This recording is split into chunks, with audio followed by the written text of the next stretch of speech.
भारत और अमेरिका के रिश्ते सुधर रहे हैं, भले ही धीरे धीरे सुधर रहे हैं, लेकिन अब जो गाड़ी है वो पटरी पर लौट रही है। सबसे पहले भारत अमेरिका से तेल खरीदना शुरू करता है, दूसरे नंबर पर रशिया से तेल की खरीद कम करता है, खत्म नहीं करता है, कम करता है।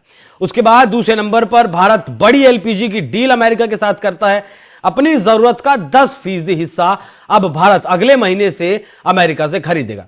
उसके बाद सैन्य लेवल पर भी भारत जो है एक डील करता है और एंटी टैंक मिसाइल लगभग $9.25 करोड़ की एक डील साइन करता है।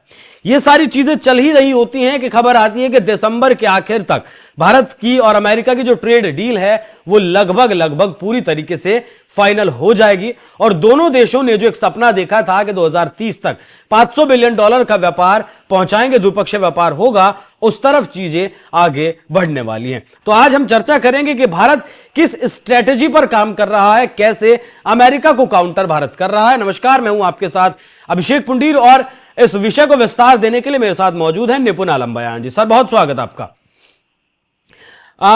फरवरी की अगर बात करूं मैं, फरवरी में जब प्रधानमंत्री नरेंद्र मोदी मुलाकात करने के लिए गए थे, तब से ही भारत ने तेल की खरीद अमेरिका से बढ़ा दी थी।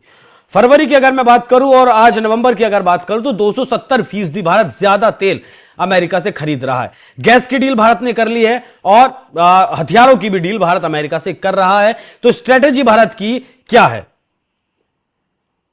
देखिए, एक तो आप एक बात जान लीजिए अभिषेक जी, भारत अपने राष्ट्रीय हितों से किसी भी तरह का कोई भी समझौता नहीं कर रहा है।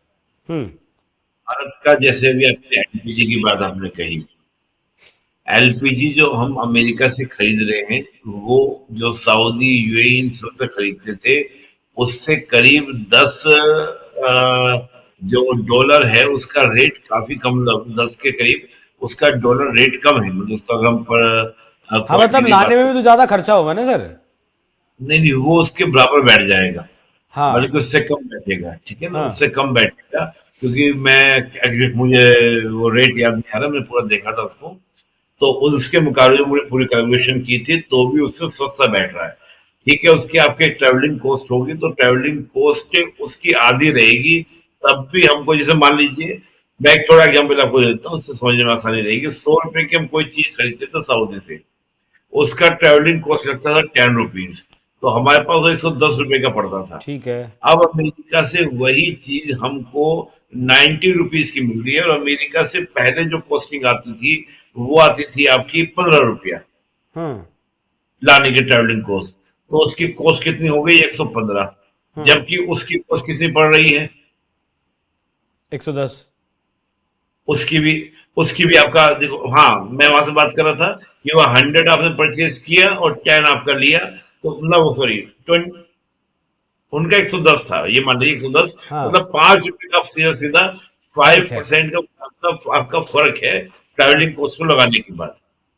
तो भारत को इससे फायदा हो रहा है, इसमें नुकसान वाली बात नहीं है।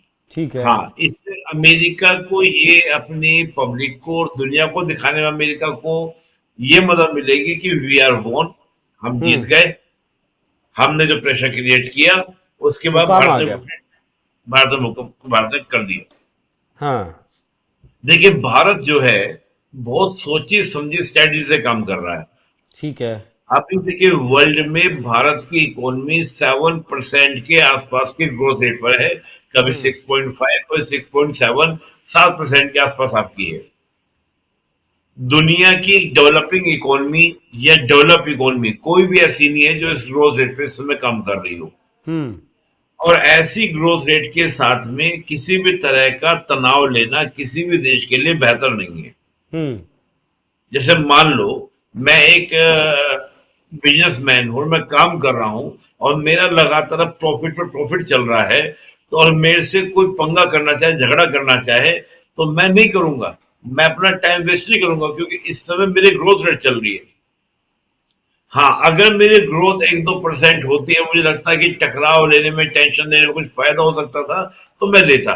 तो भारत एक सोची समझी स्ट्रैटेजी पे काम कर रहा है। ये समय है कि दुनिया के कई देश ऐसे हैं जो हमको उलझाना चाहते हैं, हमारी ग्रोथ रेट को रोकना चाहते हैं। तो भारत का टोटली फोकस जो है वो एक ही सपने पर है, एक ही टारगेट पर है, और वो है 2047 विकसित भारत। हम्म। बस उसके लिए जो जो हमको रिक्वायर है वो सारे कदम उठा रहे हैं, और हम पूरी गति से कार्य कर रहे हैं। हाँ नहीं, इसमें बुराई भी कुछ नहीं है। लगभग $45 बिलियन भारत अमेरिका को सामान बेचकर कमाता है।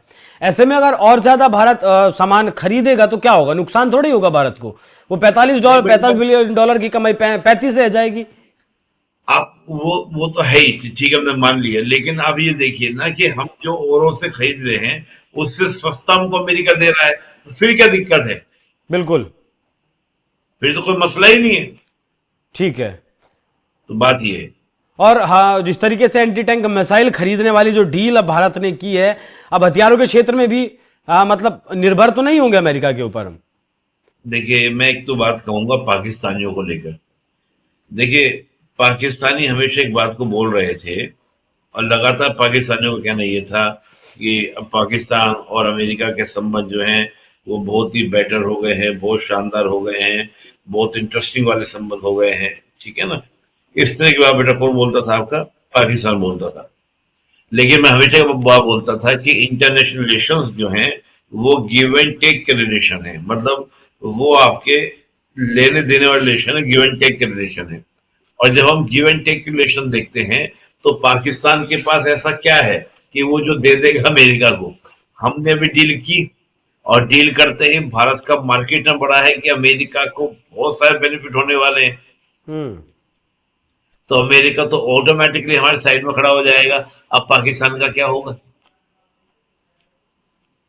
ये एक बात समझने वाली बात है। हम जितना परचेज करेंगे अमेरिका से, उसका बेटा पाकिस्तान कुछ भी नहीं। और देखिए, है बात ये है, हालांकि पाकिस्तान को छोड़ेगा नहीं अमेरिका, क्योंकि पाकिस्तान कुछ ना कुछ परचेज करता रहेगा। तो अमेरिका पाकिस्तान को एज ए टूल यूज करने का प्रयास करेगा कि जिसके माध्यम से हम भारत के साथ में बार्गेनिंग कर सकते हैं। हम्म। हम इस बात को समझ रहे हैं अमेरिका की। तो हमें अपना टोटली फोकस क्या करना है? Totally focus on the development. ठीक है। जिन देशों से हम गैस खरीदते थे इससे पहले, वो सऊदी हो, यूएई हो, या फिर कुवैत हो, कतर हो, ये देश नाराज तो नहीं होंगे? क्यों नाराज होंगे? ये तो अमेरिका नाराज होंगे? आप सोचिए, ये अमेरिका के साथ पंगा ले सकते हैं? नहीं, भी $1 ट्रिलियन का जो है वो व्यापार दे के आए हैं क्राउन प्रिंस अमेरिका में। देखो निवेश करेंगे $1 हाँ, ट्रिलियन। हाँ, मैं एक बात कहता हूँ ना आपको। देखिए, एक बात इंटरेस्टिंग बात समझिए। एक मैंने आपको बात कही, सिंपल सी बात है। मैं अभिषेक जी से सामान खरीदता हूँ, और मैं आपके ही कोई सहयोगी आपके साथ कोई दुकान उनके सामान खरीदता हूँ।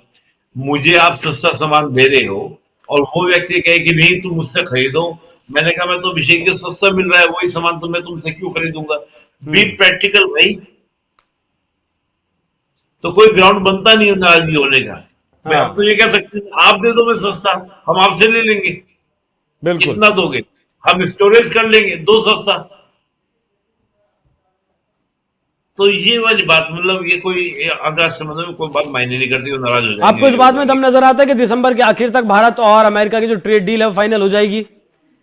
ये तो खुद अभी मैं कुछ दिन पहले डोनाल्ड ट्रंप अपने इंटरव्यू में कह रहे थे कि भारत के लोग आजकल मुझसे नाराज है, लेकिन मैं आपको गारंटी देता हूँ बहुत जल्दी ही भारत के लोग उसे लव करने लगेंगे।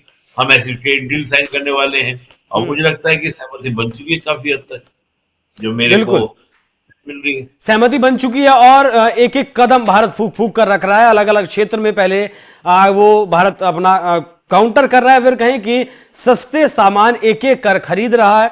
फाइनल डील दिसंबर 2025 के आखिर तक आपको होने के लिए मिल जाएगी। बाकी निपुण सर, बहुत धन्यवाद आपका। बाकी भारत की तरफ से जिस तरीके से जो रणनीति अपनाई गई है उस पर आप लोगों की क्या राय है, कमेंट बॉक्स में जरूर बताइएगा। नमस्कार।